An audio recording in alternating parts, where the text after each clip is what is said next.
My husband had all but abandoned his responsibilities, leaving me to shoulder the overwhelming burden of caring for his ailing father and managing every household chore. Each night, he stayed out until the early hours, barely contributing enough for our living expenses. Though I cherished my career as a nurse, I had resigned from my job to dedicate myself entirely to his father's care. Now, here he was again, asking me for more money.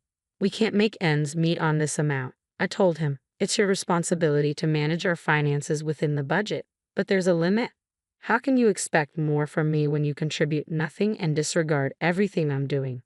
Aloof and condescending, he shot back, "All you do is drain our finances without contributing. You're like a parasite." "How dare you say that?" I retorted. "If I left, you wouldn't last a day. Maybe you should be trying to keep me instead of threatening me." In response, he waved a set of divorce papers in my face, arrogantly declaring he was ready to end our marriage at any time. Tossing the papers at me, he stormed out of the room. I gathered them from the floor, spreading them out before me. A wry smile crossed my face when I read the title, "Petition for Divorce." If he thought I'd be devastated, he was mistaken. I was already prepared, having imagined a life beyond his shadow long ago. With a mix of pity and determination, I picked up the phone and dialed my lawyer. "My name is Kayla. I was once a nurse at a private hospital, a challenging job with long hours, but it was my calling. Caring for others brought me deep fulfillment. Now, it was time to reclaim the life I had put on hold. At first, my marriage to Vincent was smooth, despite our busy schedules keeping us apart. But things changed drastically when his father, his only living family member, suffered a severe health crisis. Unable to live alone, he needed constant care. Vincent, concerned for his father, asked if I could step in, promising to make up for my lost income by working harder and taking on more responsibilities at home. Reluctant yet understanding, I agreed. I'd always had a good relationship with my father-in-law, a kind and generous man. We moved in with him, and at first, Vincent seemed committed to helping out. We tightened our finances, but we managed. Yet as the months went on, Vincent's promises faded, and he gradually withdrew.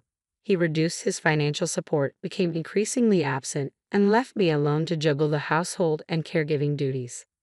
With my job gone, our income was halved, and the financial strain grew with every passing day. I found myself balancing the demands of caring for my father-in-law with searching for affordable groceries, often driving long distances just to save a few dollars. Meals became simpler, especially when Vincent wasn't around. Our living arrangement, which once felt manageable, now seemed increasingly unsustainable. Vincent had become entirely detached, spending his earnings freely and leaving all our challenges on my shoulders. Life grew incredibly difficult as I stretched every dollar to its limit. New clothes, trips to the hairdresser, simple luxuries were no longer an option. When the financial strain became unbearable, I approached Vincent for help. "About this month's expenses," I started. "I already gave you the money," he interrupted sharply. "Yes, but it's less than last month," I explained. "I can't make ends meet with this." "Are you kidding me? Managing the budget is your job," he snapped. "But the budget is too tight. Ever since I quit my job, it's been a constant struggle," I pleaded. "Please, we need more for the household." He scoffed. "It's my hard-earned money. I'll spend it how I want. Just because you were a nurse, you think you're important. Now you're not contributing financially at all. You're just a parasite living off my earnings. So keep quiet and do as I say." His harsh words stung, and his attitude only grew colder each time I tried to bring up our finances. With no other option, I began dipping into my savings for my nursing days. Each month became a battle as I juggled our worsening financial situation and endured Vincent's verbal abuse. Yet in all this hardship, my father-in-law was a bright spot. Despite his own struggles, he was endlessly grateful for even the smallest gestures of care. Aware of our financial strain, he even offered his pension to help. He was a kind soul and became my one source of emotional support. His gratitude and gentle presence gave me the strength to keep going, holding on to his warmth and appreciation when everything felt bleak.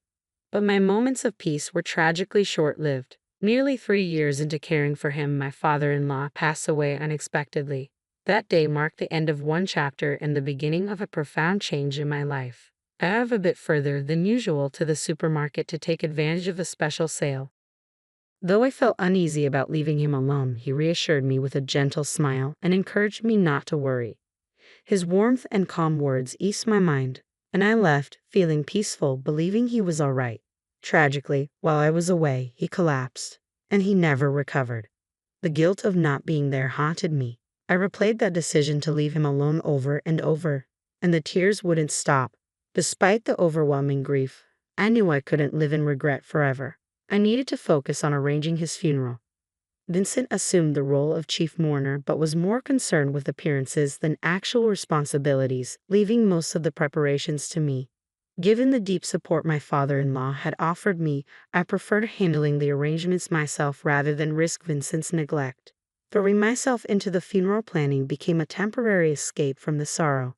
The process was grueling, leaving me feeling drained, but it helped pull me out of my depression, if only for moments. While Vincent barked orders 1 minute and watched TV the next, I focused on honoring my father-in-law's memory. At the funeral, many attendees extended their condolences to Vincent, unaware of the reality behind our struggles. They assumed he had been the primary caregiver, saying things like, "It must have been hard to prepare everything so quickly, and you took really good care of him. He was lucky to have such a devoted son." Their well-meaning words stung. Knowing the truth, I kept my composure, responding gracefully despite feeling exhausted. "It wasn't hard at all," I would reply, masking the truth. "He was like a father to me too, so I did my best for him." I held on to the belief that my care had brought him some comfort in his final years, hoping he'd found peace. Vincent mingled with the guests, flashing a practiced smile and exchanging pleasantries. His friendly facade grated on me, as I knew he had done nothing to prepare for the funeral or to care for his father in his last days. Beneath his superficial charm, the truth remained hidden, leaving me to carry the weight of both sorrow and responsibility alone. I vividly recalled the sadness in my father-in-law's eyes on the nights Vincent would come home late, never bothering to speak a word to him. Now that he was gone, Vincent's pretense of being a devoted son was almost unbearable. My disgust for him grew with each passing day, and it was difficult to shake off, even after the funeral.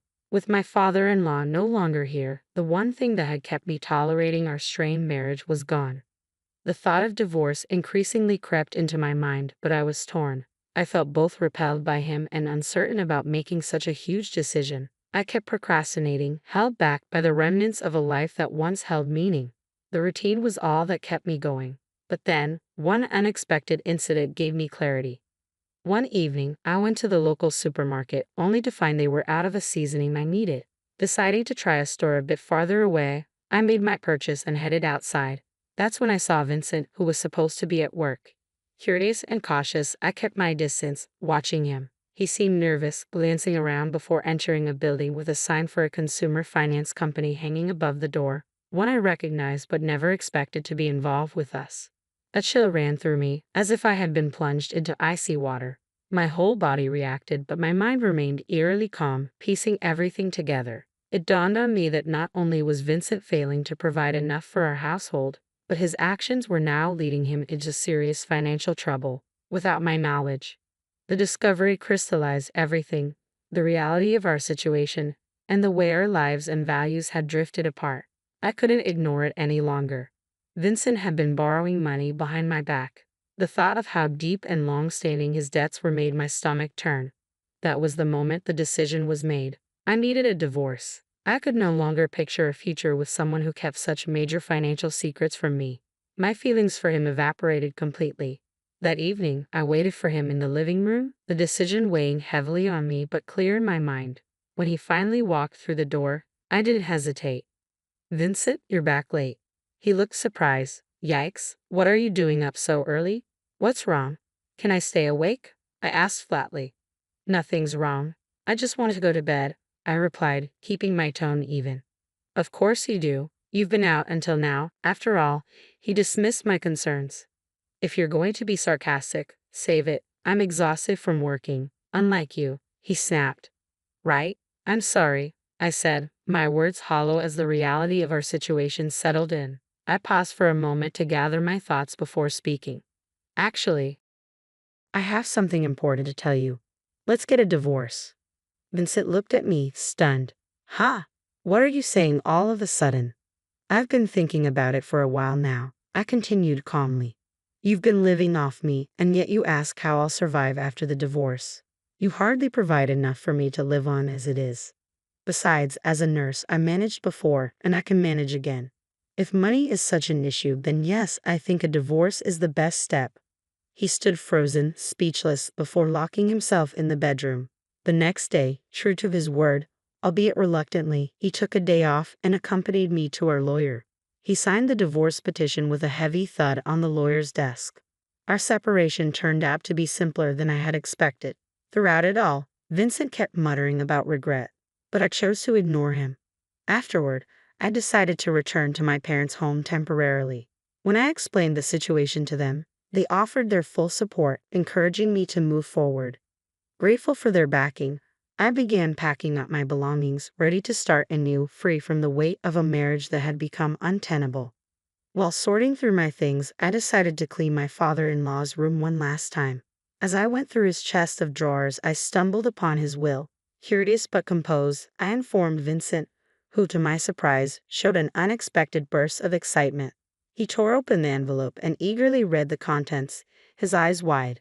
But his enthusiasm quickly shifted to dismay as he read aloud, mumbling about some mistake in the document. From what I could gather, the will left several stocks, which his father had owned to me. Additionally, it included a heartfelt letter expressing gratitude towards me. Vincent, in disbelief, protested, "No, this can't be true. I'm the only son. Normally, I inherit everything, don't I?" "That may be so, but the will clearly states otherwise," I replied calmly. "This is ridiculous. This can't be valid," he sputtered, but the signature on the document was unmistakable. The shock was too much for him. He fainted and collapsed on the floor. I quickly called an ambulance, but as I watched the paramedics take him away, I realized I was already detached from his life. There seemed no reason to delay my departure any longer, so I finished packing and left for my parents' home. Once settled, I reached out to one of Vincent's relatives, who had always been kind to me, to inform her about the divorce. She listened intently, her expression growing more pained as I recounted my story. After I finished, she embraced me warmly, but her demeanor was awkward and troubled. She then revealed, in a hushed voice, that Vincent had accumulated a substantial gambling debt long before we moved in with his father. It had started shortly after we got married. His frequent visits to consumer finance companies had even sparked rumors in our small community. Her revelations added new layers of understanding to the struggles we have faced, confirming that my decision to leave was justified. The support from Vincent's relative was comforting, reaffirming that I was not alone in recognizing the difficulties caused by his actions. It was deeply unsettling to realize that while I had been oblivious, others in our community were well aware of Vincent's financial troubles, and the rumors had been rampant. Before moving in with my father-in-law, my life had been consumed by my job. Afterward, my focus shifted entirely to caregiving, leaving no room for social interactions where such information might have come to light. Meanwhile, Vincent had been misleading everyone, confidently claiming that he would swiftly clear his debts with the inheritance he was certain to receive. It seemed everyone in our circle knew about it, except me. The rumors eventually reached his father, prompting him to draft a will that intentionally excluded Vincent, likely to correct his son's misguided expectations and irresponsible behavior. Vincent, who had recklessly accumulated debts across various quarters, was banking entirely on an inheritance that never materialized. When he realized he would receive nothing, the shock was too much for him, and he fainted. After a brief hospital stay, Vincent was discharged and faced the grim reality of managing his debts alone, scraping by day to day. As for me, I returned to my parents' home, took some time to gather my thoughts and heal, and eventually returned to my nursing career. Being back at work, immersed in a profession I love, has been rejuvenating. For now, I have no interest in thinking about marriage again. My priority is my career, dedicating myself to a job that brings fulfillment and stability. The return to nursing not only marks a return to normalcy but also a step toward rebuilding my independence and focusing on my well-being.